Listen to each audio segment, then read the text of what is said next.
Hello guys, ang menu ko for lunch ay shrimp curry. Nilagyan ko siya ng potato, tomato,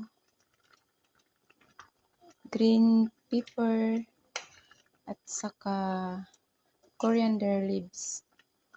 Tapos ang seasoning na nilagay ko ay turmeric powder, curry powder, cumin and coriander powder, salt, pepper, and Maggi.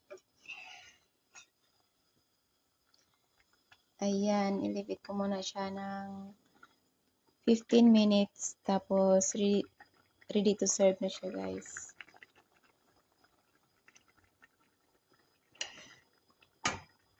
At ang partner niyan ay white rice. Nilagyan ko siya ng rose water sa ibabaw at saka saffron para maging dilaw ang ibabaw ng rice.